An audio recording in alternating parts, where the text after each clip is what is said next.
Ladies and gentlemen, your hosts, Michael Wilkes,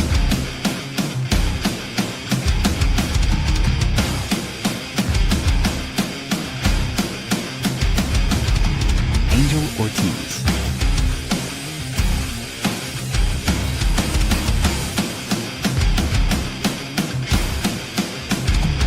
Dr. Chad,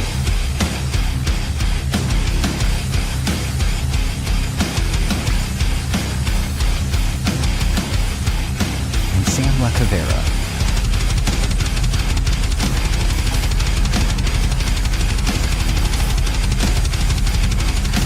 Go check out beardedbrowns.com and be sure to like, follow, and subscribe. Enjoy the show. What is up, Browns fans? And Chad just disappeared. Just playing. Oh, he's back. Hey, guys, it is Bearded Browns podcast, and we are here on this beautiful day, ready to talk the Cleveland Browns with you. Training camp, every camp, preseason game, football has started. Well, it started the Pro Bowl game, obviously, but it's starting for us this Saturday against the Bears. We're going to talk a little bit about that. But first, I must say, Mike, happy belated birthday, my friend. Thank you. Yeah. I'm glad I didn't forget to play the intro this week. So Yeah. first You don't time for look everything. a day older than yesterday. 60. Today. I look 60 today. No, Mike is a You got young the white 24. locks, man. He's Yeah. got, that's why he combed his hair to the side today. It's his belated birthday celebration show. Yeah. One of Remember those that, Angel? Like 2 years ago, me and Angel always wore a hat on the show, and we had fans like or do something. And if we reached that amount of likes, we did a show hatless. Yeah, that was the last time I did that. That's the last time. Now I probably can do it again. It doesn't matter. I mean, people have seen me without hats before. They just don't know it's me. They're like, who are you? I'm like, Major. Oh, put a hat on. Then you know me. What's up, KP Young? Nonetheless, guys, we are here. We're going to talk about, I went to training camp today. Me and my brother went there. Someone gifted us some tickets, and it was a great experience. We're going to talk about that. What's up, James Frank, and the YouTube chat. It was an interesting. So you guys want me to just get into it right now? Yeah, let's get into it. For sure. So here's the thing with the training camp. Like we talked about this a couple of times about the quarterback tracker. It is a fun thing for me personally to talk about because I think it's a coffee book. Like you talk about it over a couple of drinks, and it's something you don't take seriously. And today I got to see full experience why those words are true. Because though the stats and the statistics look good for certain quarterbacks, either Deshaun or Watson, doesn't matter. I still felt after leaving, my brother said, so what do you think? And I said, we're going to draft a quarterback next year. We just are. And I know fans are not going to want to hear that. And this is not a knock on anybody else other than me. This is me saying this. This isn't Chad. This isn't Mike. This isn't Gary's going to hate me on Saturday when you guys go on your first radio show. But Gary said, how did the quarterbacks look? And I told Gary straight out, we will be looking for a quarterback next year because the answer is not Watson because obviously we don't want to resign him. And Shedeur Sanders, I've seen repeatedly over and over and over again, have not learned. Let the ball go. You've had people in the crowd say, throw the ball at practice. That's something that's not being reported, by the way. People are telling him to throw the ball either away or at receivers. Now, just understandably so, you're probably seeing the chat, not all his fault. He was on the second team. There are second teamers there, but at the same time, when Deshaun Watson plays with the second team, he doesn't get grace. So I'm not going to give Deshaun Watson grace. I'm not going to give Shedeur Sanders grace. He is holding the ball too long, and by the time someone is in his face, he is trying to throw the ball, but it's too late. It is considered a sack. I did my own sack tracker today, and they both got 4 sacks. So 4 of those incompletions should not count because literally somebody runs past them, sack, and they hold the ball for another 3 seconds and throw the ball for a completion. So I just want to say, don't believe everything you see, even on X, when it comes to throwing and catching a ball, because 90% of the time it's a sack. Let me ask you something though. Could this be another offensive line issue? That's going to be my next point, Mike. I understand everybody thought the offensive line was fixed. I said it was repaired, but I think Chad's more right here than all of us. It's still a work in progress. Okay, it is the offensive line is still a work in progress. I'm not speaking about Fano. I think he's holding good against Verse, but it's the other ones. There are leakage coming through the line constantly, constantly, and it could be our defensive line is good.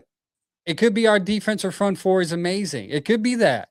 But the problem is if you're facing a defensive front like we are, that offensive line needs help. That is James Frake said we're getting Marshall Manning in 2023. And those are the things that I don't like to hear. At practice today, as a lot of people were going ooh and on over Shedeur Sanders, and I'm thinking like, should have been a sack, guys. Like, why are we oohing and on about? Like, I posted something on our X, and obviously you get everybody combating it, saying the receivers aren't getting open. All that's true because he's playing with the second teamers. Like, they're not getting open. The point is, he's still not learning from throwing the ball away. Just throw it away. Just throw it away. And I'm sure that's part of the issue we're going to talk about here soon with Todd Monken and his certain things that he said Shedeur still needs to work on. And I feel that this is not something that can get coached out of him. I feel he's going to be more worried about making a big play than the check down. And that's what I fear most. So I'm hoping that I'm wrong by week 17 and we have our quarterback. But I'm going to sit here and say that we will be looking for a quarterback in 2027. I'm not completely sold on that yet. Breaking news. Yeah, everyone's like, it's like great Angel's starting to show up such a freaking Debbie Downer. But if you go and you see, like, that's like, Mike, you've said it a couple of times, like even when Shedeur throws the ball, it's kind of wobbly. He's underthrown a couple of passes that the receivers make great catches for. He doesn't look good consistently. Now, where Watson does look good in is during operational plays when they're doing 11 on 11 and they're running drills, running plays. He does look more comfortable, and he should because he's a 10-year vet, right? Shedeur is still not there yet. There's still a lag of getting out of the huddle, setting the table as nonetheless, and then getting the playoff and saying hike, and then still that time. There's a mechanism in his mind where it's just running slow, and I don't know if he can get that to go quicker.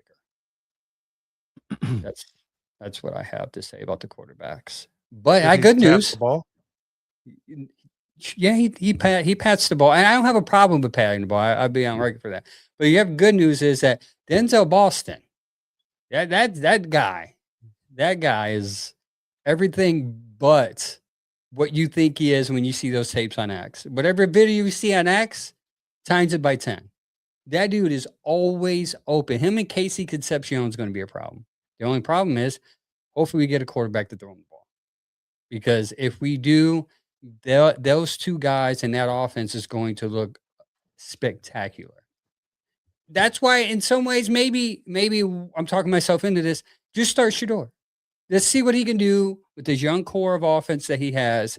And if he falls on his face, then we can say at least we tried.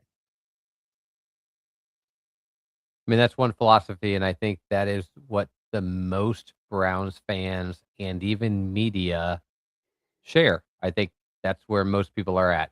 They're not interested in Watson.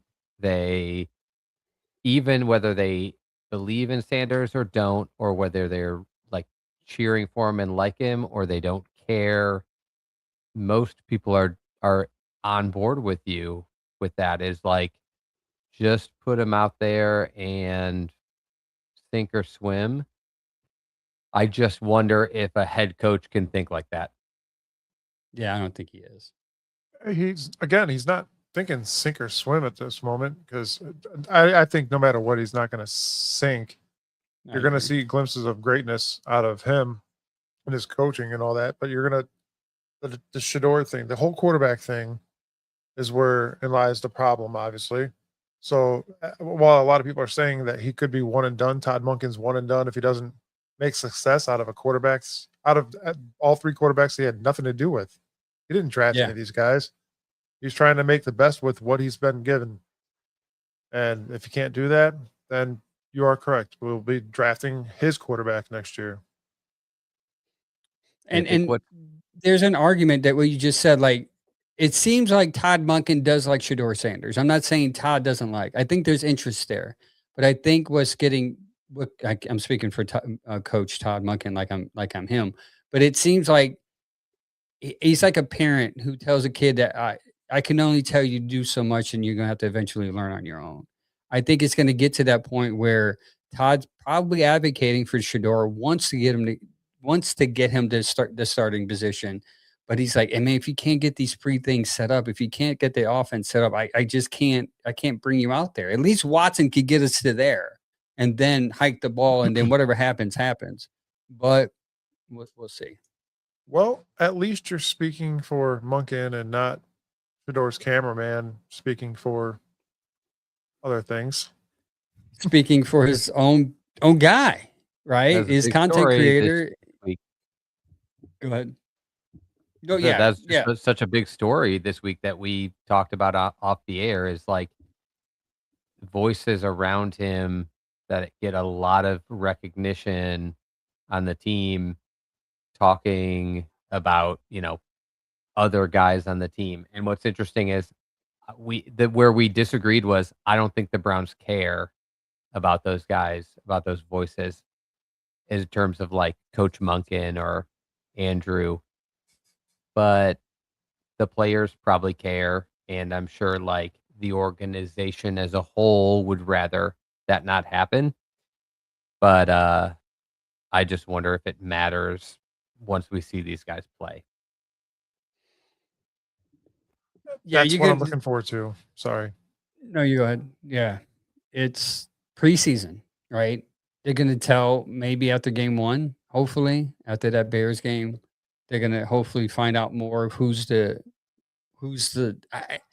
I guess I left training camp thinking like, I don't think it matters who starts, because I think the offensive line for the first, like we said consistently here, the first 4 or 5 weeks is going to be an issue. So I think those first 4 or 5 games is going to be difficult to win.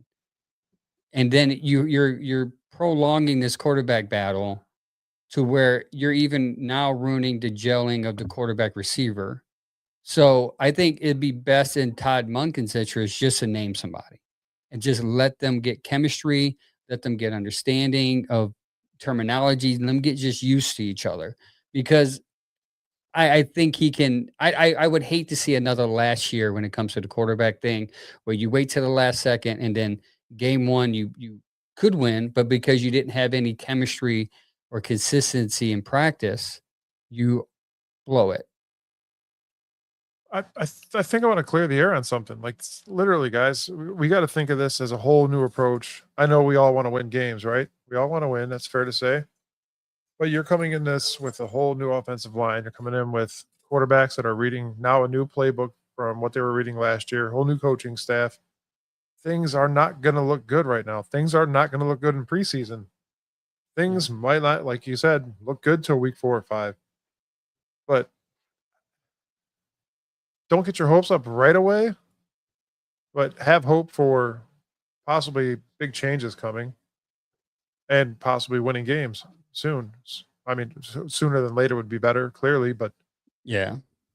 the way things are looking right now, especially with the videos that we get and see, just aren't enough to make a decision for any of us. Honestly, like it's as it seems right now, it's all a tie for the quarterback situation. So That's a good point. And I came out there thinking that same way. It's like I don't see how people can say Deshaun Watson's ahead or Shedeur Sanders, because I think there's so much of issues with them both.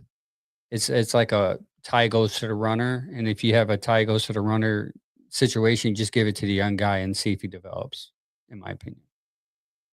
And that's where I stand with that. Because if for some reason Shedeur comes out and balls like we all would like him to, again, I'll say this every show. I don't care. Next year we won't have to worry about quarterback. And I mean, unless we get that doomed injury or something stupid, but I'm so sick of quarterback. I'm so sick of quarterback tracker. Get it? Yeah. So So there's my this only bad rebuttal news. though, Go ahead. my only rebuttal to what Mike is saying is if Shedeur goes out there and balls, that's great. Has anybody seen anything yet that would suggest Shedeur is going to go out there and ball? That's where I'm at as far as like following this whole story. Like I would love that. I would love every one of our guys to go out there and ball, but like I'm waiting for some evidence to make me think that's even a likelihood. Like Er, it could be possible, but I don't want possible. I want likely. Do you think if one of these guys weren't capable of doing the job, they'd go after another veteran like they did Joe Flacco? Somebody's capable. No, I think they're resting. I think they're going to try to figure out if Shador's a guy. If not, they're gonna play whoever, and they're going to say these guy is not the guy. Our guy is going to be next year. Whatever quarterback we can get, we're going to get next year. That's just my take. And Bad News Brown says overall on YouTube says overall Shador has been better, been the better, more consistent quarterback, and we all see that. How? We don't How? see anything. If you're not Yeah. at training camp every day, you don't see it. That's the point of me starting to show the way I did. What you're seeing is a mirage. Because what you're seeing is somebody on X posting a video of him throwing a pretty ball. But what you're missing is the fact that two DBs ran past him way before he even let that ball go. No, I'm not blaming that on Shedeur. Again, it could be an offensive line issue, but the fact that he has not learned to get rid of the ball and he's looking for the big. Now, maybe Todd Monken says throw the ball long anyways, regardless, just finish the play. Maybe we're not privy to that information. I can only go based upon what I've seen, and the balls have been wobbly. He underthrew Tillman That's big not time. Tillman had something to to make a play brush on it. over, Angel. I don't remember last year seeing the ball thrown the way it's thrown this year. It's odd because the one thing we could count on is when he released the ball, it looked pretty, it floated, it was a spiral. It's weird. This year, I've seen a ton of them, and I have to, like, rewind the video to see who actually threw it. Like, is that Gabriel or Green? Who threw that? And I was like, shocked. Or even Watson, because I've seen Watson throw terrible balls here. But Yeah. the amount of times I've rewinded because I was like, "Is that Sanders?" And it ends up being this weird wobbly throw. It's gotta be them trying to rework his mechanics, and it's just not, like, there yet because his ball looks worse now to me than last year in the limited footage I've seen. It's Yeah, I weird. don't get when people say that Shador looks better so far at camp. If you're not there, you're not seeing it. That's why it's weird.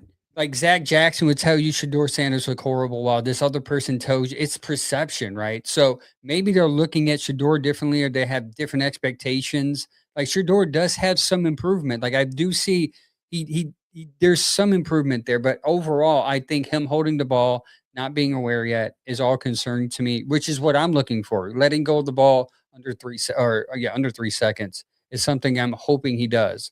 End game operation, something he struggled with today. Now Watson's arm doesn't look as strong as it used to. It just doesn't. He's still not having. Occasionally, I saw a zip on the ball, but it's not as consistent. So maybe that's I feel bad for Todd, man, because this Todd Monken is gonna. I don't think he's gonna, regardless of who he picks. It's not gonna be pretty this year. Yeah, which is a Unfortunately. bummer. A bummer Hey, reality check, Angel. You can follow him at Akron Jackson. Yeah, no. Sorry, Mike. I No, don't want this to bum sounds a you lot out. like what Zach Jackson has been saying about camp for a month. Is people are saying Shedeur looks good. People are saying Watson looks better. Really, they both look bad, and that's why a lot of people want to start Shedeur because if they both look bad, then play the young guy. That's the philosophy I hear. And again, when people say like Shedeur has had the better camp, I've heard more from the sources I actually believe what Angel's saying, and it's that neither have been better. In fact, if anything, I've heard Watson has looked stronger the last week and looked better in the spring, and Shedeur looked better in June. But right now is the real football with the most 11 on 11s, the most padded practices, the most install. So that's where I see this reality that it's leaning towards Watson. And you guys have to tell me what you make of this. We now have a head coach last year and this year. We now had last year's quarterback coach, and now we have a GM who have all brought up specifically how important it is to understand the pre-snap, understand how to get the playoff in the huddle, understand like quick reading the defense, understanding the film room. And that's just not something you hear in every camp. And they're saying that to us for a reason. And I wanted to know your guys' thoughts on it because I have assumed the reason is because the quarterbacks aren't excelling at that. I think it's the offensive line, obviously pre-snap issues. I think it's the quarterbacks not being able to read defenses or call an audible if needed to make that sacrifice. That's just you're blind, it seems. And then yes, Angel, you're correct. Wobbly balls, some underthrows. I've seen the same from Gabriel, overthrowing, trying to make deeper passes. Mhm. I've also seen receivers dropping, and that's another issue I don't want to happen this year. So it's not even one of those mind over matter things right now. This is real. Like this is where things start getting serious, guys. Like we have to sit here and analyze every video that we see on social media, trying to put it together ourselves. And there's a lot of things that these people don't see, like you guys explained earlier, where you're seeing two DBs run in on them and they just run past them because it's a sack, but he still makes a play. And if the play Because is they caught, can't touch the quarterback. right? So there's just those little stupid things that just people don't pay attention to. And there's a lot that goes into it. There is a ton that goes into it. And I get it. It's just camp and preseason's about to start. And hopefully you'll see something better out of these guys in a real game situation rather than just at camp. I don't know. I'm trying to come up Maybe. with But something. the reality of what Angel said earlier, and you brought up the quarterback tracker, Mike, the reality is Like, when you say those things like that play doesn't exist, it they obviously at practice let the quarterback play through because they need to do an analysis on are the corners able to cover? Are the receivers able to catch? There's more to see by letting the quarterback continue the play. But if that play doesn't exist and people are saying like Watson isn't throwing the better ball, but you count the sacks and you're saying Shadeur's not even getting these balls off. And from what I've heard, Watson's also getting sacked a ton and not getting the ball off. So when you try to translate to what's going to happen this season, they're going to get sacked a bunch and those passes won't exist. So it's irrelevant whose ball looks better because it's not going to get the air except for practice. So it's just so silly to follow this quarterback tracker knowing that they're letting these quarterbacks run around long after the play is over for 5 seconds and then make a dump off to a running back and they're like reception. But that would have never happened, so it's irrelevant, and it's so hard to separate if you're not watching it and thinking like the coaches are thinking. They wanna see the rest of the play, but they know the second the quarterback is touched, that play was over for the quarterback and the offensive line. They blew it. Here, let me give you this scenario, guys. All right, so we know we have probably a top 5 defense, correct? And then you put that hope. against I mean, at camp, they look like a top 5 defense at least, right? Unless this offense is terrible. That's what Unless so his here's my offense point. is a bottom Here's 5 my point. offense. But you also got to think that this is pretty much a whole new offense. You got 2 rookie wide receivers. You got an all new offensive line that has to gel, and you have a quarterback and a half. That I don't even know why I said that, but it's what it seems like we have, a quarterback and a half, right? And that's not a short joke either. Yeah, according to the head coach, we have 2 starters. Yeah. But it looks yeah. like, according to Angel, we have no Zero. starter. But my point is this defense is that good where you're shutting down an offense, which is things you'd like to see, but just not against your own team, obviously. But I just can't wait to talk about how good our defense is shining, which we always do. But I want to talk about our offensive side Yeah. of the ball shining. And it seems that depending on what defense we play and how this scheme is actually set up, we're not going to know. It's Yeah. that's We know, that's like- the horrible part. The No, unknown it's is true. right And now. what makes it frustrating is I think there are going to be bright spots this year. I think there's Yeah. so much young talent and so much room for growth between right now and December at the receiver position, tight end, running back, the line especially. Questionable at quarterback, but I'd expect to see them progress. They're not going to be what they are today in a few months. But the reality for me is like everything that we want to see from these receivers developing, Fannin, the line, and the offense and these young receivers, all of that is held back if the quarterback position is bad, and that'll be the bummer. The plus will be if that becomes very obvious earlier, we'll still just be looking for anything we can out of everybody else, and I think we're going to see it. We saw so much last year with terrible quarterbacks out of Judkins. The line stunk. We still Yeah. saw a lot out of Judkins. We saw a ton out of Harold Fannin, and the quarterbacks were so bad. But you could just see when they did make it because they're bad in an inconsistent way. Both Yeah. Watson and Sanders will make plays, but they just need to be consistent. But what's the positive of not being like Colt McCoy that just can't get the ball to people is when those flash plays happen, you'll get a chance to see Judy, Boston, Concepcion, Fannin all do something with it. So I think there's going to be a ton to cheer about, but what will be the harsh reality is if the quarterbacks aren't good, you're just not going anywhere. Yeah. Well, everybody's wanting to talk about Judkins, and we've been blowing him up with his coming back and showing promise to us this year. But if the offensive line isn't doing what they're supposed to do, it's not going to look good. Unless Yes, they're he's had- good run protecting, not pass protecting. Oh, That or could they be could be bad a at way. both. There, Yeah, I mean, I'm saying they could be good run protectors, and he can still look good. Just your quarterbacks won't look good because they struggle at pass protecting.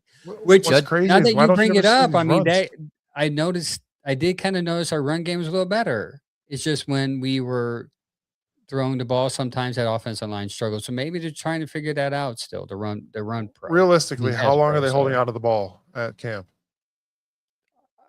Being generous, 3 to 4 seconds. That 3 to 4, averages what, 2.33? no, they're averaging between 1.5 and 3. 2. They're No, I mean, averaging 3. average The average is 3 quarterback in the seconds. NFL is It 2.3 is to 3. long. It is a long time. I'm 3 to talking 4 about in the seconds. NFL period is like Oh, in 2.3 to NFL, 3 seconds. it's 2.78, I believe, is the average time.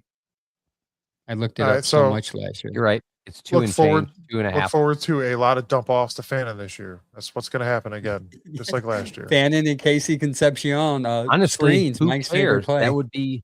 That would be great. If the quarterbacks aren't great, find ways to You scheme find ways to open do it. guys quick and just force your quarterbacks to move the ball quick. The problem is, according to Angel, that's what they're struggling with is just hike, deliver. And so, I don't know. And the Yeah, chat we- is going we- wild, by the way. I love the I chat don't- today. The chat's messing. I can't even see the chat. It's not moving for me. But go ahead. Oh my sorry. gosh, there's so much going on in there. Oh shoot, there is. I just updated. We'll Go have to ahead. fly back and hit some of it, guys. So stick around. We're going to hit some of these comments, but I think that's why you have a chance, Angel and Mike, to see something this year from a lot of these skill players because Monken's big, like prop up offensively is he's good at scheming guys' strengths. So Yep. if that strength is just one-on-one jump balls to Boston, that's what we're going to do. If it's one hole breaks for Judkins, the guy only needs 1 second or less to get to the line of scrimmage. He breaks so many tackles that if he can just get an initial hole, we'll see something out of him and his ability to break tackles as the season goes. Casey Concepcion is a yards after catch guy. Like, there's plenty to see. This is not a doom and gloom. The Browns are, you know, absolute disaster podcast. It's just more of the reality of, do they have a real shot? And without the quarterback, no, it's just we're depending on everything else on the roster developing to the future. So Yeah, go 27 said, you guys think Junkin is good? He massively struggled because he was getting hit behind the line, 2 yards behind the line, like every time he got the ball, and he still averaged what, 4 2, yards? 3 yards a carry. Like, so, and there's a statistic I was saying for weeks that he was getting hit 2 yards behind the line, but then after contact, he averaged another 3 yards. So, I mean, right. when you have a horrible line like we did last year, you're going to struggle. It's not his fault. And that's why that's why I like advanced analytics, because when you have a situation like that, you can look to, okay, he's not getting any yards, so how do we grade him? And the most important grade for him, if your line sucks, is yards after contact.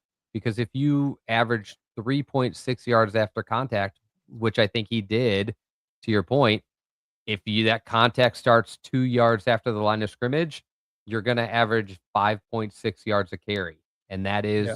awesome. Huge. So it's like you just have to look at the stats that fit the situation that the players are in. And that's what we're going to have to do again this year. And it infuriates everybody, but you have to, because there's no other way to grade when a team is bad except for looking at some of the individual like analytics. You really can't. Yes, I'm not going to sit there and point it out now because you pretty much have a whole new offense.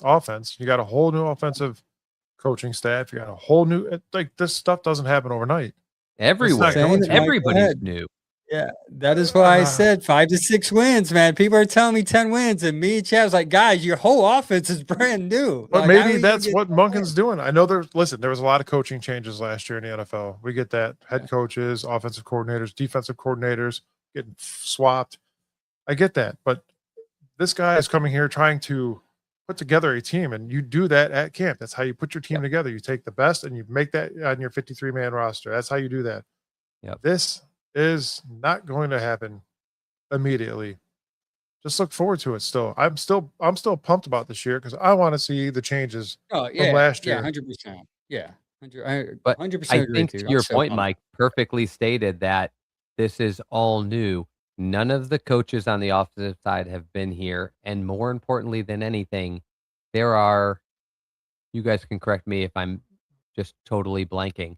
There is no player on this offense who's played 17 full games for the Cleveland Browns.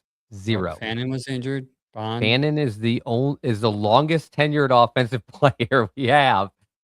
Judy. Yeah. Judy. Sorry, I'm Well, wrong. Judy yeah, is the young. Yeah, only Judy played player all who's in. played I love it more when you than prove 17 yourself wrong. games for this team.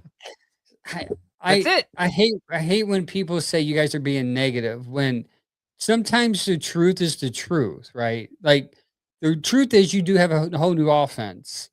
The truth also is they might struggle. And I'm not going to come on. I just can't. I'm not that person. I'm not going to be fake. I'm going to tell you guys, listen, it's a whole new offense, a whole new offensive line. Maybe you'll luck out and get 9 wins, 5 to 9 wins. That'd be great. But if the quarterback who everybody wants does not improve the ticker in his head, it's not going to happen. It's just not. And I'm not even worried about Deshaun Watson anymore because I don't want Deshaun Watson. I don't care. And I'm tired of the comparison. Whenever I say Shedeur did this, someone says, well, Dylan did this. Like, I don't care what Dylan and what Watson does. I'm worried about the guy who I want to start for my team, the guy that I'm hoping is the franchise. I'm holding him to a higher standard because that's who I want as my quarterback. I don't care if Deshaun Watson throws 3 interceptions because he's not going to be here tomorrow. He's not going to be here next year. If I was gonna say Shedeur wants tomorrow. to be, Mike's like, wait, a trade's happening? If if Shedeur wants to be the starting quarterback for infinity here, he is going to have to improve. And I'm telling you, he knows this. Whenever he has a bad game, do you know the sign that he knows he has a bad game? He stays after practice and he works with the receivers. Guess what he did today, Chad? He stayed after practice and he worked with the receivers because he knows he's struggling. That is just me being real. The problem is, you Browns fans sometimes live in a fantasy. You guys get expectations of 12 wins, and then by week 7, you're sitting there saying, sell the team. I'm just trying to bring balance to your life to tell you, listen, the reality is not 12. The reality is between 5 and 7. If you accept that this year, you're going to have a better next year because next year might be 12. That's all I'm saying. That's not negative. Me, I'm being real with you. I'm being honest. I'm not going to come out here and say Super Bowl. I want Monken to work out. I want Sanders to work out. I love our receivers, like Mike said. I think Junkin's a beast, regardless of whatever that GOAT guy says. He's a beast. And by the way, stats do suck. But you know what don't suck? Advanced analytics, because it's deeper than just surface stats. That's my argument. Scott, let me ask you a question. Did you watch the Patriots camp all last year? I mean, did they come out with greatness right off the bat? I mean, I get it. They had a bunch of changes as well. Drake May's yeah. Third Drake pick in the May's draft. Here's a third pick. Again, like, I seen this thing going around where people are comparing Shedeur Sanders to Peyton Manning. He started off throwing 9. It's like Peyton Manning was the first pick of the draft. Like, you're talking, and I get it. He should have been a first round, but he's not. He was a 5th round pick. And obviously, if you're honest with yourself, guys, and you look at the tape and you watch him and just be real, like come to Jesus and just be like, all right, cool. And like, take the fandom off your eyes. You will see that Shedeur Sanders does have weaknesses he needs to improve on. Can it be corrected? I hope so. I think Todd Monken can help. I love all these people in here that are backing Shedeur 100%, which I am too. But if you're gonna back the dude and try to trash talk him, to at least learn how to spell his name, please. Mike is by the way, Bernie Kosar is not a Hall of Famer, so know your facts, buddy. He's our Hall of Famer, but he's not a Hall of Famer. Hostile today in the show, man. Well, like it. Yeah. I just listen. Like I told you, I was very positive until I went to camp today, and then reality hit me. The reality is, I don't know if the guy I like is going to be the answer because he has not learned much. And we can stop the rep talk, right? Did he get enough reps yet? Can we not use that excuse anymore? He's got second most on the team. So I'm hoping Shedeur pans out. I'm going to be rooting for him, but I'm not putting all my eggs in one basket with him. Just not. So here, let me give you something here. This is going to piss a lot of people off. I like Shedeur. I do. I would like him to be the quarterback. But what Shedeur fans do are they fall in love with this kid that's subpar, just like Baker Mayfield. I said it. He is subpar. He is a decent quarterback. Yes, he could be a starting quarterback in the NFL, just like Baker Mayfield was. But everybody was on Baker because he did things in Cleveland. He opened up the refrigerators. You know, he won some games. He got us to the playoffs. He talked trash to Hugh Jackson and point the finger at him. Yes. Could Shedeur do that? Could Shedeur do that? He can. He can, but he's not going to be Drake May. And here's my difference, though, because I'm okay if he's not Drake May. He was a 5th round pick. You got him for almost free. When it comes to the comparison of him and Baker, we know that Baker wasn't good enough for this team. That's why they ditched him. So he has to be better than Baker. And Baker came onto a team that had no wins, like 1 win in 2 years, and he immediately won 7 games, broke a touchdown record that had been in place since Peyton Manning.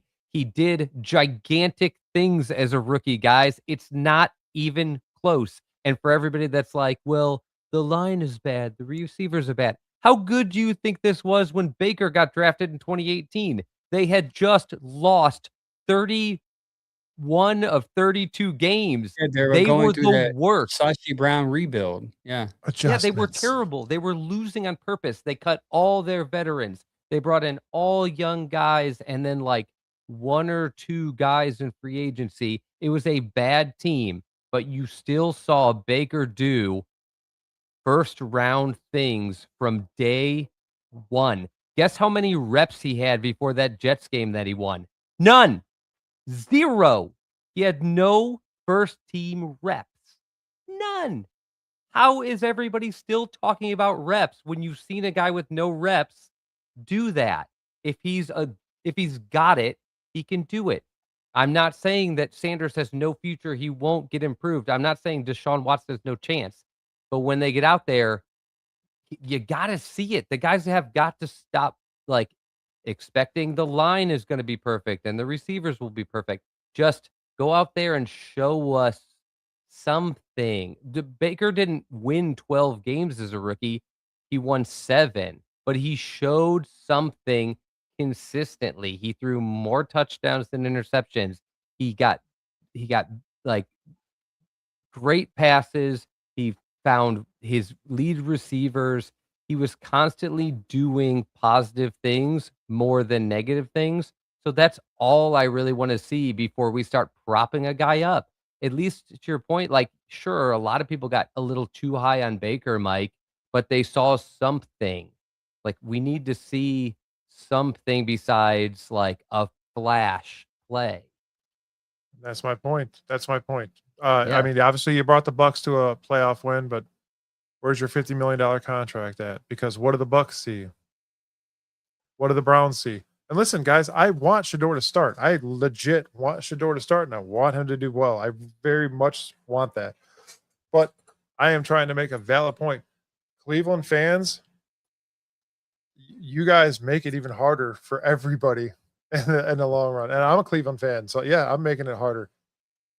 What I'm trying to say here is it's just take a step back and let reality smack you. Let it do something because it's not going to work. You guys are going to complain and complain and complain all year long, like we are, right? We're all complaining right now.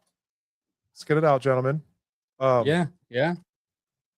Just I agree. I just think your point is valid, Mike. And for being like the most positive guy on the show, I think the big thing I ask people is you can be as positive as you want. You can be as hopeful as you want. But I see so many people, to what you said, that get their hopes so far up that they're absolutely crushed when it doesn't work out. And we've been telling them the whole time, proceed with caution. There's a lot of need for growth before this team can be good.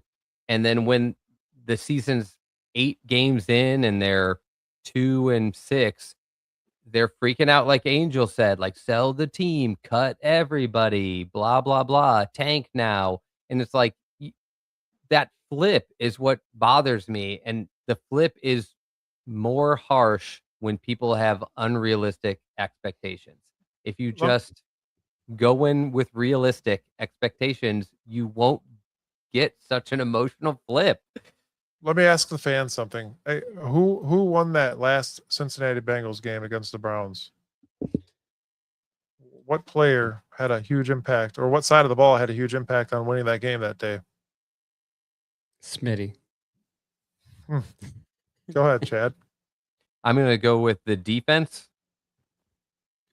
Thank you. I mean, the defense dominated that game, defense. and the offense did almost nothing. Oh, we cared about Garrett's 9 tickets. How could you be kind of ignorant and roll over a Porsche? Yeah, And get speeding tickets. if you're just now watching the show, and I had a meltdown. Like everyone else, like, dude, chill out. I was like, no, he's speeding. Like, he should be held accountable. Yeah, I agree. The speed tickets are bad. And James Frank asked, why am I holding my head up? Because I'm trying to gain my composure. Because these Shedeur fans find anything to say just to say it. It's like, come on, guys. Like, I'm a Shedeur fan. We're Shedeur fans, okay? I'm too realistic, too logical to believe in the fallacy that he can come and win 14 games this year. Okay? I just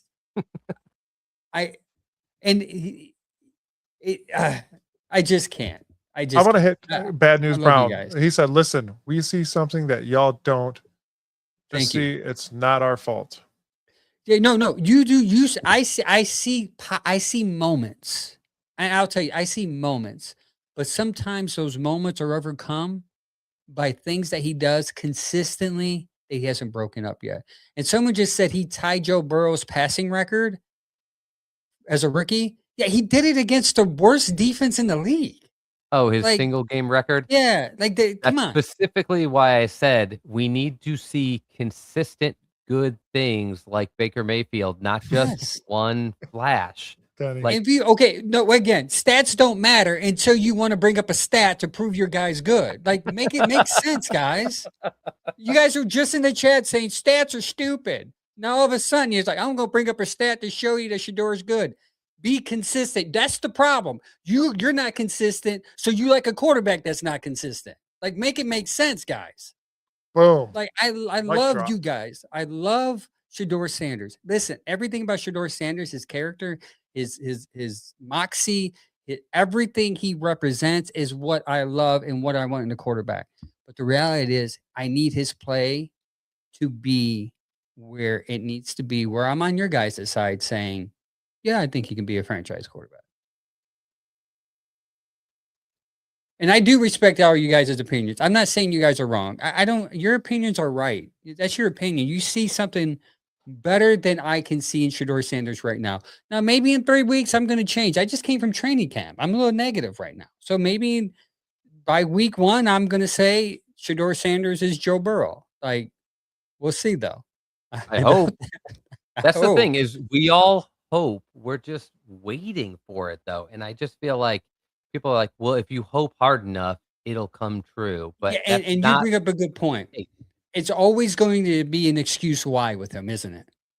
The line isn't good. The receivers drop the ball. The coach sucks. There's always going to be an excuse. Is it eventually going to be Shedeur Sanders' fault? That is that is what I'm starting to think of. Now that I'm speaking this out with you guys, like at some point, guys, we're going to have to say maybe Shedeur isn't who we thought he was. And it's not right now. I'm not saying that now. But there's going to come a time that if that time comes, we're all going to have my wife come in here and have a therapy session. And we're all just going to have to work it out and cry it out as Browns fans. And she won't charge you because I was like, you do it for me, babe. I got some Browns fans out here that just have to accept reality and we'll work through it. But until then, I'm going to still root for the kid. And I'm that's what's crazy for me. So obviously Chad makes fun of me for having some hope the last 2 years since he's been a part of the show. I And always am such a jerk about hope.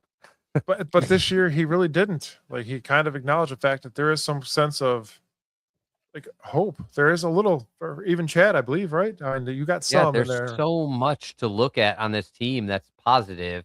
That's why I'm thrown off that people are so reluctant to acknowledge that there could be any negative, because of course there's going to be. yeah. Uh, Yeah. Angel, did you want to go on this record saying the Titans are pure? The this Titans has offense was and statistically, if I can bring up stats now, they were. If you go, who was the worst defense in the league in Google, they would tell you they were one of the bottom 5 defenses that were worse in the league. Just saying. And yes, somebody who just said that you just don't make it to the NFL by accident. Well, then why aren't we advocating for Dylan Gabriel? I mean, he No. made the NFL. He was drafted higher than Shedeur Sanders. Why aren't we advocating for him? I mean, you just don't make the NFL by accident. You Like, make you the guys NFL fight, by like, being this good is at what drives me college. crazy. It's like You you make the guys NFL by you make the NFL by being good at college, but we know from all of this time watching football that it doesn't always translate. College becomes I agree with irrelevant. you. Bad news. I do think bad news, Brown. I agree with you. Kevin had a lot to do with last year. That is why I'm giving Shedeur this year because I think Monken can help. But what I saw at training camp, I think it's going to take longer than I anticipated. Yeah. I'm over the Kevin crap because we're hearing all of the same messaging from Andrew Berry and Monken this year.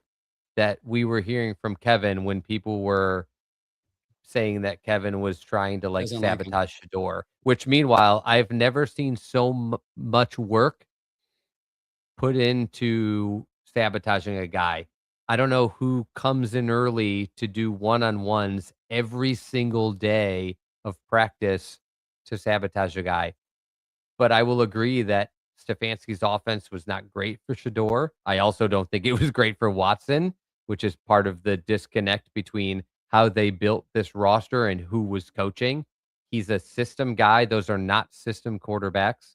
They're freelance quarterbacks. They're, find their strong point and only do that quarterbacks.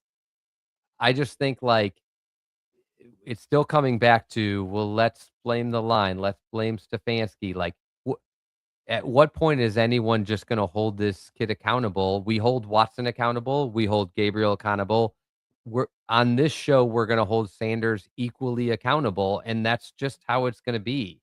Like, the difference is all three of us see the fact that if he actually does become good, we're saved. So we all we all want it to work.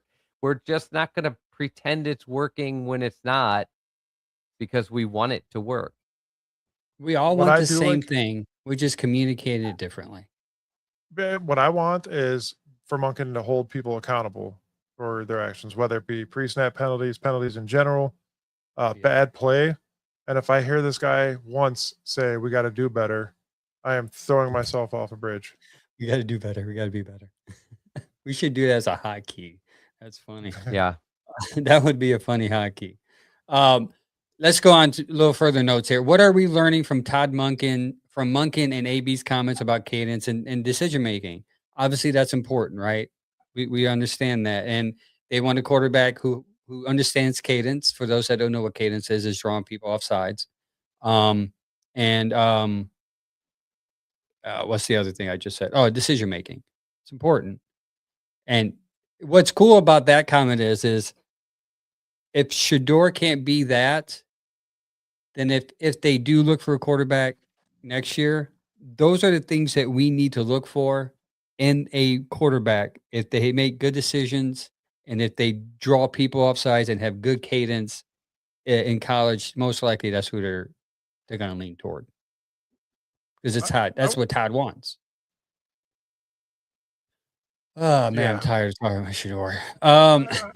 I do want to. I want to bring up one more Shedeur thing again, and I know I made that reel about it, and this is probably going to make some people upset. But all you Shedeur fans that are watching, that are strictly just Shedeur fans before you were Browns fans, go and read up on the Browns' history in the quarterback room the last 27 years, and then come back here, and you'll understand why we're all skeptical about any quarterback, not just Shedeur.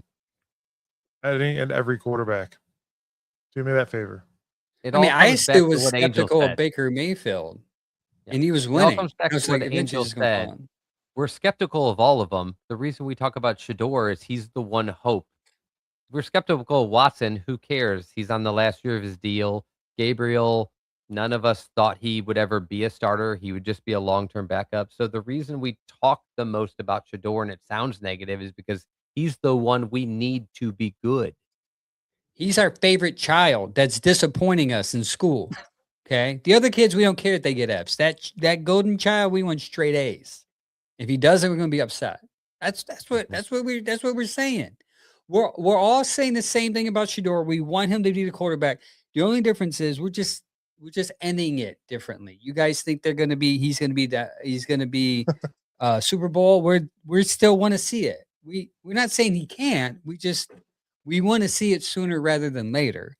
And by the way, while we're waiting, we're not going to give any excuses, and we're not going to pity around about it. We're just going to say he's holding the ball or he's getting sacked.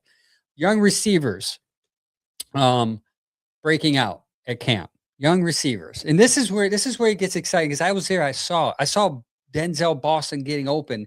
There are times I'm looking at the quarterback and he's at far right side of the field, and all of a sudden he's on the other side of the field making catches. I'm thinking, like, I told the guys around, how did he even get over there? It is great to finally see what actual receivers look like after not having any for so long. It is. I If have if never anything I got out of camp and stats, like we have receivers finally. I have never heard more consistent praise from so many different outlets in Browns camp for an offensive player as I have for Denzel Boston. And that doesn't mean he'll be the best ever. I mean, we're competing with guys like Nick Chubb, but like the last time I remember people looking at a Browns player in camp and saying like he just stands out every play was Josh Gordon. And that was Yep. so long ago. And it's the last time I remember. And we drafted Braylon Edwards, and I remember it was like, oh, he was good, but he's got some issues. And Dropping the ball. Denzel Michigan. Boston has been just lights out from every source, and that's so exciting. And then over the last week, I've finally seen so much positive stuff about Casey Concepcion, which is exactly what we predicted earlier. Is until the pads go on and they start hitting and competing, you might not see him stand out. And it looks like as soon as they started, he's standing out again. Yeah, I honestly do remember Sam being super, super high on Denzel Boston, and it worked. He's like, "Watch, guys, I'm gonna tell you, dude," and he's right so far. And He that's loved something it. I'm excited to see too. A taller wide receiver that can catch the ball, that'll go up for the ball. My only concern is that dude's reach so far right now is so incredible. I just don't want injury to happen, and that's the only downfall. I don't want him to go up high for a pass, get hit, come down wrong, and that's the season. That's my only gripe. Other than that, man, and Casey Concepcion, I would love to see. I don't know why you guys don't want him in slot. A little guy that can run fast, run post quick, get the ball in the midfield, not afraid to get the ball at all in the middle of the field. Will do whatever he's got to do to get that ball as well. And then yards after catch. It sounds a lot like Boston is stepping into the X position, and the coaches sound like they're going to want to move around Concepcion and Judy, and then the next guy up is Bond. I even saw Tillman made a couple plays in camp this week, but like it really is going to be like, okay, you got a deep threat in Bond, and he's apparently gotten better at all of the other aspects of receiving, and then you've got Boston just blowing it out of the water, and then Concepcion just looks like he's coming on hot.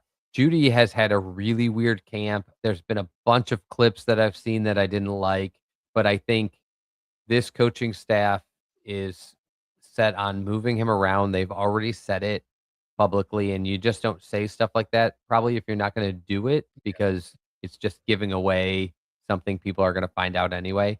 But that's how he was best here. In 2024, when he was actually good, they were moving him into the slot like 35% of the time. Yep, So I just that's posted the only that. reason I don't want Casey stuck in the slot is because I want them both to be able to move. Yeah, I get Yeah. that. And one thing I am excited to see Bond too, man. Like a full year off season. He got acclimated last year. He's coming off his rookie year, and that kid's going to Gained be like incredible. 15 pounds too. I've seen They him gained make some muscle. incredible catches too. So it's looking forward to that. So Casey Concepcion last year, where he was slot driven at NC State, went to Texas Tech, Texas A&M, sorry, and his slot drop rate dropped to 35%, where 65 of his percent was played outside at Texas A&M. So I can see what Chad just brought up. I actually, weirdly enough, looked up his information this morning while waiting for an account to open up. That Jerry Jeudy in 2024 played the slot 34% of the time. Last year, it dropped to 13%. So, and the Gotta move him slot is around. where, yeah, you got to move him around. I don't think he's a true X. I thought maybe they thought to themselves, oh, he got 1,200 yards last year. It's great base year. Let's move him to a one. Nah, I think I would not be surprised. And I've read articles, there's some people slowly writing about it's coming up now that Judy's been playing in the slot and Casey Concepcion has been playing wide receiver too.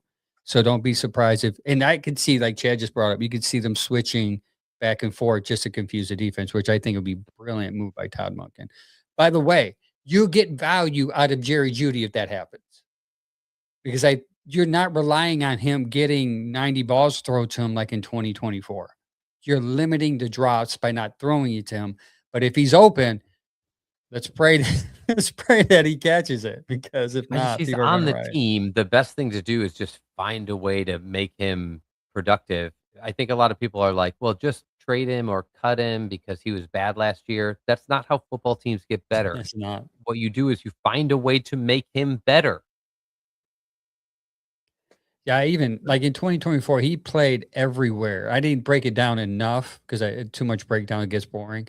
But I mean, he even played a little bit backfield. I think there's like 5 or 6 snaps when he was in the backfield, even in 2024. So I think moving him around might increase his potential. I'm looking forward to a big season this year for Judy as well. He's only 27 years old, guys. He's still got some in the tank for sure. I'd say another 2 or 3 good years out of him. Maybe not even as a Brown, but I've seen some of him doing workouts. Yeah, I saw that comment. Chad, read that last. Read Kenny's comment. I did see, him Medical doing like license, some Kenny. some Gotta drills. keep my medical license. He got to keep his medical license. Ethan says, "How are you going to make him better if you can't consistently catch the ball?" That's the thing. You don't consistently throw him the ball. You just throw it to him in moments that you The hope. thing that bothers me about that comment is we threw him the ball more the year before, though. And he He caught dropped it. the ball more, and he was still way more productive. So if he drops 14 balls and gets 1,300 yards, great. If he drops 10 balls but gets 600 yards, that sucks. So, like, Which- the drops were not the problem. The lack of productivity, just like an interception is not a problem. A quarterback can throw 15 interceptions in a season. If he threw 45 touchdowns, but you Oh. can't Jared Goff. throw for 10 interceptions and 6 touchdowns. Like, you just have to make him productive. It's not like he drops every ball, guys. Like, he gets 64 passes his way and he drops 10. That sucks. But it still leaves 54 that he caught or that weren't catchable. It's just the drops are not going to change. He's 26. It's more That's Greg about Little good. find out what he actually can do and do that. I feel like whenever you stick up for a player fans don't like, they feel like you want him to stay on the team. So let me clarify this. We don't want Judy to stay on the team outside of his contract years. But we're He's here, saying if though. he's on the team, why not just use him? That's what we're saying. We're not saying throw him out. We're just saying just add him, put him in the position to succeed. 2024 is a good blueprint. Even though he dropped 10 balls and made the Pro Bowl, everybody was hopeful for 2025 when he came here. When he came back the next year, people was like, Jerry Judy's receiver 1. He's gonna make the Pro Bowl again. Only to be disappointed because maybe it wasn't him. You got to Just him. think. Veteran Joe Flacco was throwing to him that year. Yeah, but Joe Flacco's no super. Like, it's not like Wait, anybody's no, like, that was well, Joe Winston. Flacco Jameis just makes Winston was receivers. throwing to him. Winston was throwing to him. Yeah, Jameis. Jameis Winston. That's right. Jameis. And Yeah, you are. to for the better argument, like bulk of his yards did come like at a 3 to 4 game stretch. So I mean, there's smoke and mirrors there, but Which the is point's the much point. better, though, when you're not depending on him week in and week out. And this Exactly. year, they're hoping not to have to. So acting like, oh, if Jerry Jeudy at $16 million a year isn't a number 1 receiver, he has no role. Yeah, he could be your 3rd receiver, and he could be a friggin' really good wide receiver 3. I don't know Yeah. why we wanna throw the baby out with the bathwater. We have this weird Love mentality that if saying. he's not a superstar, you don't want him on the roster. Like, yes, you do. You want as many good players as you can. You want a A guy lot that of 'em. used to be your number 1 option to be your number 3 option. That means you're getting better. So, like, yeah, keep him around until he's not worth the money anymore, And but yeah, don't I'll say count on him. this. There's not much wide receiver depth, though. And I know we're going to give our receiver praise and Andrew Berry praise from drafting the 2 receivers. After those 3, you get to Bond and then Luke Florio, and then you got Talon. What's that guy's name from Baltimore? We got shoot. Taylor Williams. Wallace. Wallace. Yes, yeah, yeah, right. Wallace. So there's not much depth at there. So if you get rid of Judy and then you bring in you're going to bring in Bond for the slot every time. The beauty of Todd Monken is, and I think this is the theme of this year, is versatility. Like you want to be able to have so many pieces that you're versatile. So if you have Bond, Judy, and KC anywhere in the field, you're not going to know what they're going to do. So if you get rid of Judy, I do think you can move them around and at least be a decoy. Worst case, I don't think Malachi Corley is going to be on the team, but that's just me. Yeah, that's a tough one for me, but that's what it's looking like. Malachi Corley and Gage Larvin-Dane, I think will be I'll the be two back on the in board. 16 seconds. 16. So on to Mike's favorite position, the offensive line. I should have paused there. That would have been funny. Spencer Fano tops Dwayne Jones as Mike's. Your starter predictions, Mike. Do we have the graphic? Oh, you do have it up. Sweet. So let's talk about Spencer Fano hitting the starter position, which is an amazing thing. He beat Jones for it. He's the left tackle, which we kind of figured that was going to happen. But it's pretty cool for him have him get it. And this is Mike's do we say offensive line prediction tracker? I think the Yeah, whole offense. Yeah, the whole offense with that giant question mark there behind Elton Jenkins. All right, go ahead, Mike. This is you. Spencer. Okay. So yeah, Spencer Fano, guys. Obviously, he's been doing a lot of work with Verse as well. The left tackle being one of the most prominent spots on the offensive line, especially if your quarterback's a right-handed quarterback. Correct? You're blocking your quarterback's blind side. Oh. That's very important. Zion Johnson, a left guard, and this is me basically picking the best possible guys, in my opinion, that we have for these spots. The center was kind of hard. I mean, there's options, not many, but there's options. The Parker Brailsford has been blowing up supposedly. Correct? Everybody's been hearing big things about that kid, but I just don't know yet. So I'll give it to him. Right guard Titus Howard, and right tackle DeJuan Jones if he could stay healthy. Why not keep him at right tackle and just keep Spencer at left tackle? He did well at right tackle. DeJuan Jones can play right tackle. Leave him over there. Let Spencer come in his rookie year and dominate his position. Because he played a little bit of right tackle as well.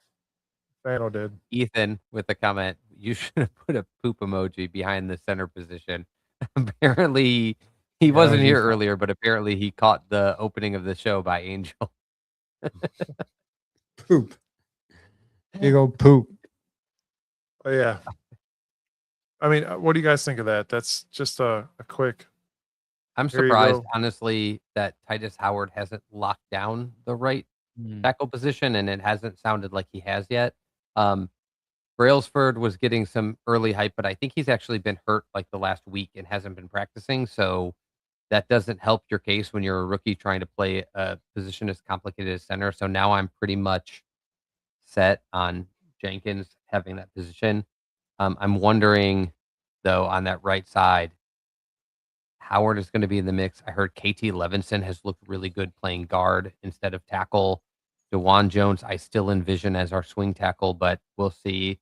And then Tevin Jenkins. So you got basically I don't think Barber's ready to step into a starting role yet. You got 4 guys all kind of that are going to end up now that Spencer Fano, Zion Johnson are locked in. You got 4 guys that are going to be battling for how that right side of that line stacks up. And I'm actually pretty curious how that's going to work out once it's all said and done. And I'm not sure we'll make a giant deal out of it, but I wouldn't be shocked if that gets locked in by the end of the first preseason game.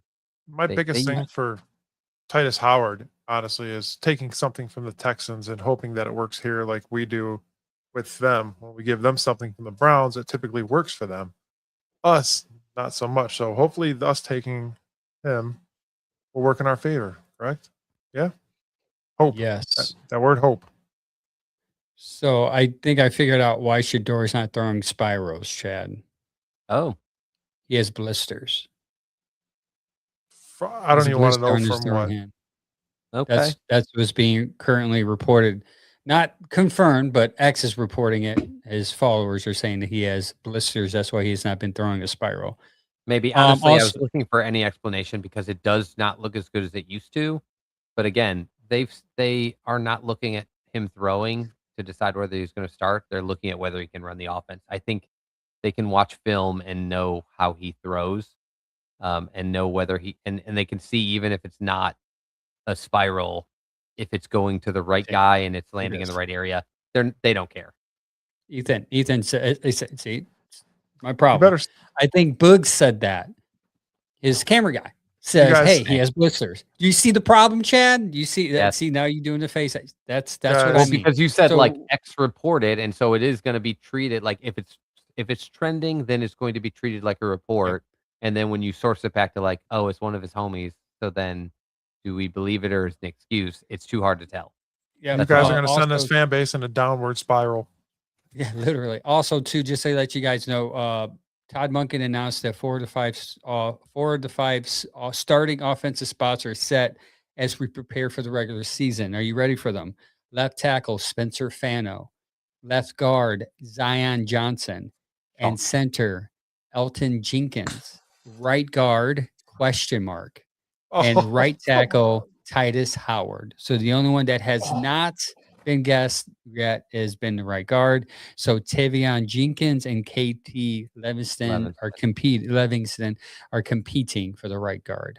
Yeah, I figured they would decide it by the first game because that is too difficult of a position with 5 guys. It's not even like quarterback where you're like, okay, let's wait till after 2 preseason games and we'll name the starter because we're rotating them. These guys are rotating all over the place. So like by preseason week 1, you need to put the 5 guys in there that are going to stay so they can all start learning from each other. And the quarterbacks, both of them, can start learning behind the same line. So that's a huge deal. And that's a big battle, Levingston and Jenkins, because neither of them were brought in to be the starting guard. They were brought in to compete wherever they would fit. Listen, I mean, so just hear me out here. Say for some reason Dylan Gabriel is the quarterback for. All right, so just Dylan Gabriel's playing in the game, right?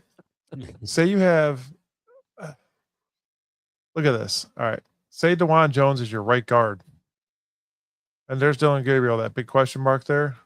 Can you imagine trying to throw over DeJuan Jones? DeJuan is a huge guard. KT Levinson is a big guy. DeJuan would be a monster guard. I just don't. So you just roll them out every time, just Yes, every Roll single 'em. time. Just, Yep. every and single he rolls to the left. Yeah. So Yeah, he I can mean, get away that's from DeJuan. He can get because DeJuan's slow. The problem is you just got to worry about the other guys making sure there's protection over there. He has enough trouble trying to like Hawaii find 5'9". He has so much trouble trying to find windows in between guys. Having DeJuan Jones there feels like I mean, a no nightmare. problem. But I just don't see DeJuan. I think DeJuan's future, if he's going to stay at Brown, I think is play swing tackle, keep developing on both Yeah. sides, and eventually plug and play when we need you. He's shown he can be good on the right, but the injuries obviously are worrying no matter whether you're a backup or starter. But if you're not counted on every week, the injuries become less of an issue. And the longer he goes from his past series of injuries without having to deal with another one, the better. So I'm all for that. I really think it'll be exactly what you said. Like it's Livingston or Tevin Jenkins. And honestly, I would feel comfortable with either. I think the line will take a long time, like 2 months, to get their crap together. I still think they are in a better position than last year's line, where it was old guys who didn't care, constantly getting injured and rotating. This should look more like an upward line, whereas last year they started shaky and they got worse and worse and worse until they took out some of these older guys and replaced them. And that's when it finally stabilized in maybe like December. Like, How does Rancha know I played hockey? That's crazy. Yeah, people know about Look him, at- dude. 3 rich white boys. spoon Rich? fed. Dude, if I was rich, I would not be doing a podcast right now. If I was Bro, rich, we're from Cleveland. I would be. I don't know. If I was rich, I wouldn't be. Actually, I probably would be doing If I was rich, I wouldn't have to be getting up at 3 a.m. to go to work. Like that's no rich. And then be honest with you, that was a racist comment. But let's not talk It's about definitely that. a racist comment, which makes me laugh because obviously that translates to, would I bet he's a Sanders stan? Yes. Is there anybody who grew up richer than that kid? Not many. Not me. Hey, What are you but, talking hey, about? I just turned 41 years old yesterday. If I were rich, I wouldn't be this gray. Yeah, you'll be like, I'll have if I was rich, I'll have a hair transplant. I mean, I wouldn't be wearing a hat. I wouldn't be shaving my head bald. If I was, I'll be going to Turkey or Turkish, wherever you get those hair transplants at. Not, I didn't want to go to Touche. Brazil and get those ones that like could mess up and you get an infection, you get brain it. I'll be going to get the legit done. I'll be having locks like Turkey. Mike's beard. Turkey. Okay. We're heading to Just Turkey. in case I Let's hit the lottery, I know where to go now. That's just so mean. Gosh, man, it hurt my feelings, man. Just weird. Defense is still dominating and getting interceptions. By the way, I want to declare this right now. Interceptions on this team is the new sacks. So if you don't see a high rate of sacks this year, though I think you are, you're going to see not as high. I do think we're going to see our fair share of turnovers that we did not see with Jim Schwartz. Mike Rutenberg leading the way. I think you're going to see a lot more turnovers on the defensive side of the ball, which are going to be great. You've seen it at camp, and obviously we talked about that earlier, where you're playing against pretty much a new offense against I'm going to say a pretty elite defense. So, I mean, if you could convert turnovers could win games. Time of possession could win games. There's a lot of things that could win games, ladies and gentlemen, and defense is one of them. If you could put more if you have a than young 16 team points. and you have struggling quarterbacks, getting them the ball in good field position and getting them the ball early and often will be huge. I have said all along I expect a drop on the defense, especially to start the season, but in no way do I think this defense is in the wrong direction. I think I'm just wondering how long it will take for everything to gel together, and I'm worried about the depth. But if this team is healthy, this defense can be really nasty. You're right As long about as the depth we at don't lose a corner. cornerback or defensive lineman, Yeah, we can you be just really said it. nasty. Yeah. If we can get 3 pick sixes a game, we'd be all right. We'll win every game. 21 points. You're right about depth at corner. I think the Browns lost another guy at corner. I didn't see any updates, but another Ross, backup. yeah, he's out. Yeah. So one of the things we said in the beginning, Angel, what are you worried about? Corner depth and linebacker depth. And so far, even defensive tackle, like Mason Graham didn't play a lot today, and I saw Collins on the sideline still. So Paul's been out all week. Yeah, Collins has been all year. I've been out of the loop the last day and a half, guys, as you know that, but I'm here just to give my opinion. Yeah. And by the way, I should have corrected that young man or woman. I am half Puerto Rican, not just white. So white boy. That's just what a white boy would way say. off. You're way off. Can you tell by the beard? Yeah. I'm just playing. Yeah, so next up, the Bears preseason game this Saturday. Strongsville Browns backers are having like this little thing. I thought about going, but then I said to myself, I probably will go. Actually, I was going to try to talk myself out of it. Because I don't want to get YouTube TV and watch that. So I don't want to pay like $80-$90. I might just start going to Browns backer up the street there and watch the preseason game. What do we expect? You think Watson's going to be on the radio? I expect that. Yes, from 9 to 10:30 a.m. on Saturday. Will you guys be doing the pregame then? We're going to be doing a pregame. At WOBL. It's 107.7 FM and 1320 AM. And then you could also go to WOBLradio.com and you can listen anywhere in the world to the show. Yeah, so you guys are still doing 9 to 10:30. You guys aren't going to do anything leading up to the game. I think this one might be leading up to the game. I'm not sure. It all depends on what the Guardians are doing and all that as well. So Guardians, like, come on, guys, who cares about the Guardian? I'm just like, this is football town, dog.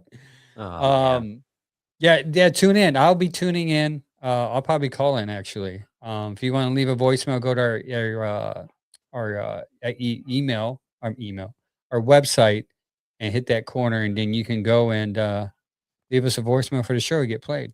You can get played. Angel and my ancestors came here on the same boat. I should have read that, but that's true. Wow. True. Anyways, yeah, you guys That's can't leave a true. voicemail. Go to our website, beardedbrowns.com. There's a voicemail tab at the top right. You can leave a voicemail for the show. We'll play that either on this show or the radio. I mean, it makes sense why Kenny's a 49ers fan, right?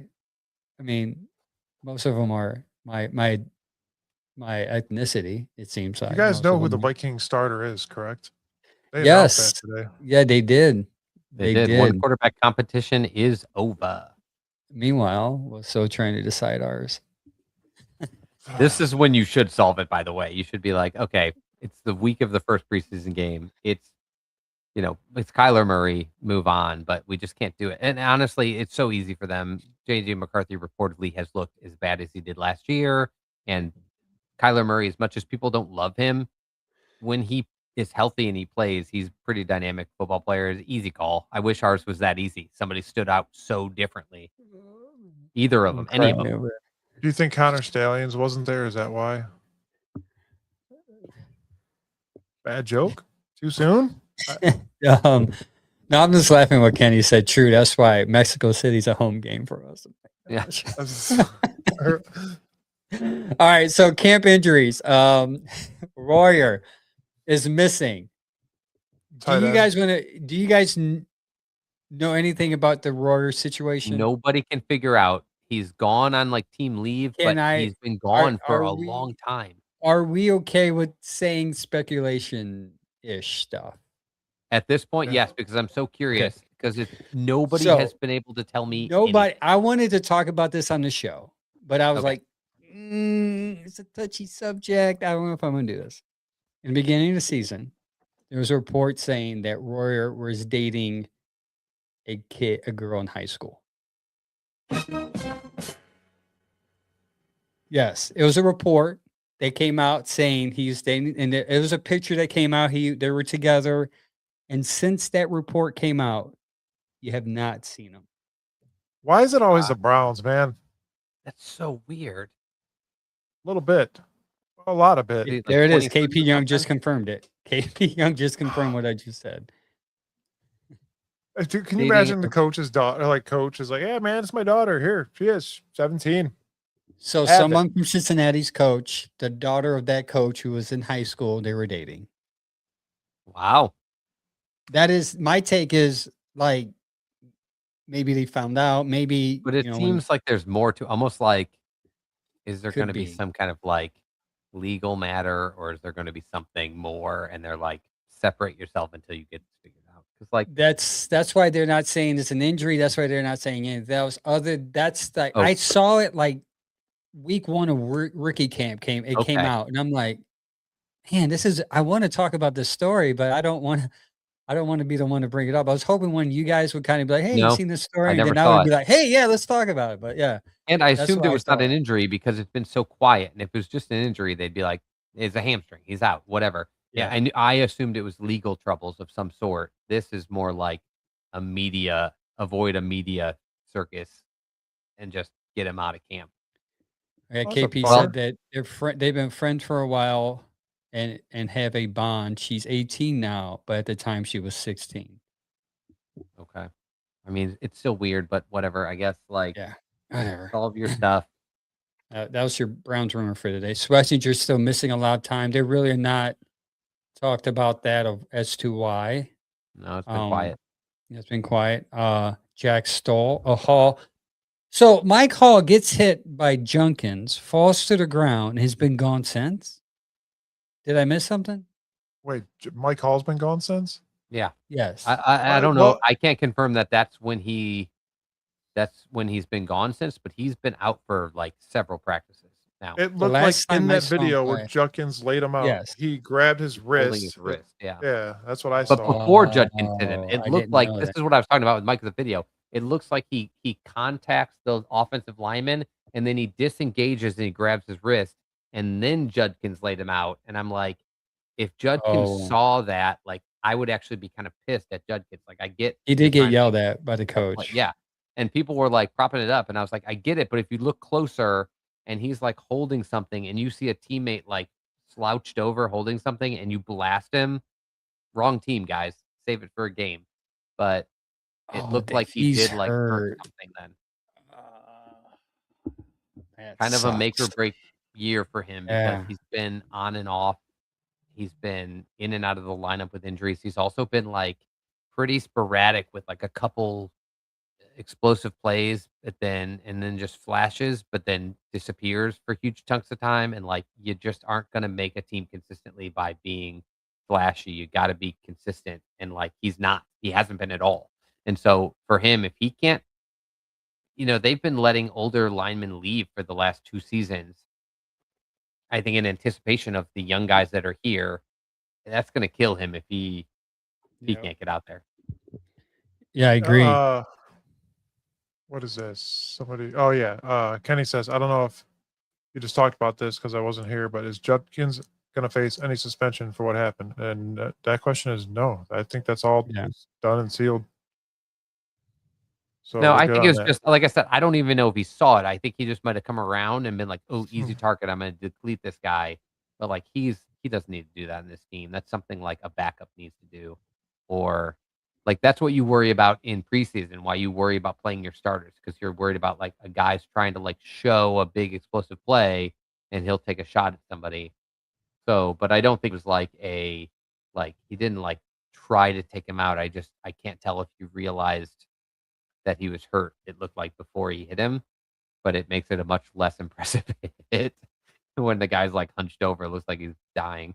Well, that's why when I saw it, I sent it to you guys immediately. I was like, "Whoa, dude!" And then Yeah, it was you're a big like, hit. But I'm all, no." me, like the PT brain, like I'm always just looking and I was like, ooh, I see like an injury happening before the hit. Oh, you're always looking at body parts. I'm always looking at body parts. Odd is. Tight end Jack Stahl's hurt. Is that in the notes, right? Yep. All right, bringing Joker back. Zinter is gone. Obviously, what a surprise! Zinter Yeah, is obviously. And I mean, he's hurt. Obviously, he got carted off, but Yeah. like after how bad he was as a rookie, or I mean, after he didn't do anything as a rookie, after how bad he was last year, if he gets carted off this year and he goes out injured, like he's going into his contract year next year, and he will have never played any meaningful football. This might be it for him. And they've redone the whole line, and they have a bunch of future draft picks. Like Zach Zinter is another guy that like Mike Hall, another early draft pick that might just literally because of injuries never amount to anything. Yeah. Andrew Berry might have to start like revamping the injury concerns of the guys he picks. Yes. I don't know if it's a trend yet, but it's worth looking at. You guys probably don't know about this, but I posted on our X. Alex Wright hurt his hand during first team reps today. Has not been seen since. There's been no update. I'm looking for it, right? Yep, no update. So Alex Wright hurt his hand. I looked over and my brother's like, "Who's that?" And I thought it was Delpit at first, but then he stood up. I was like, "No, that's right." And he's holding his hand. The trainers were kind of like wrapping it, touching his hand, and he was in pain, grimacing.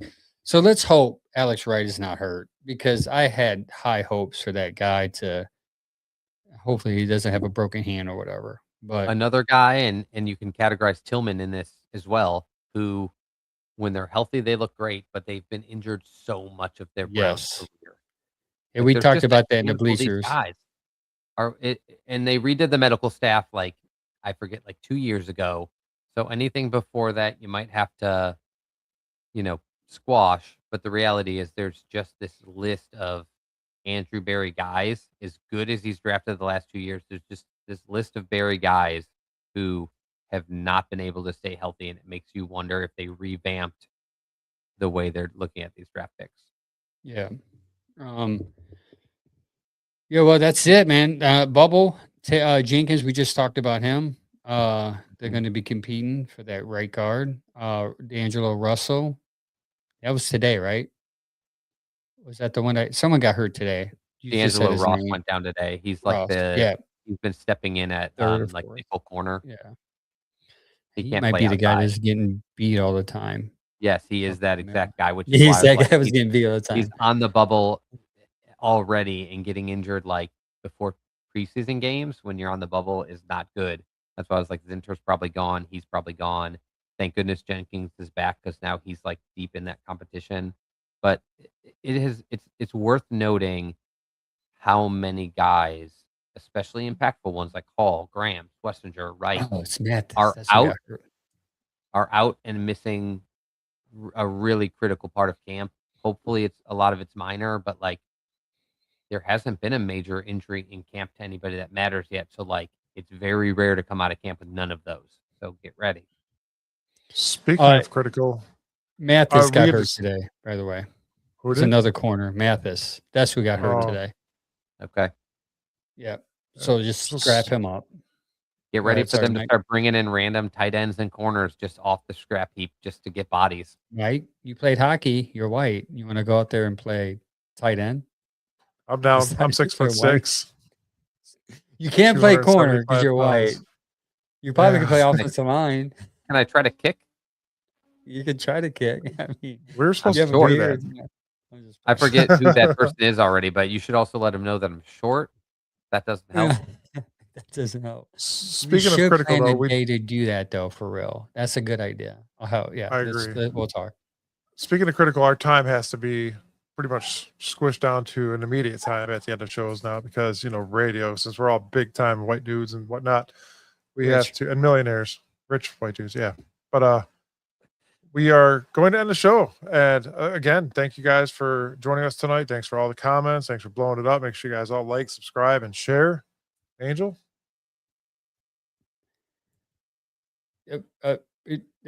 I'm sorry, broken up. Anyways, guys, thank you for tuning in. Until next time, like always, go Browns.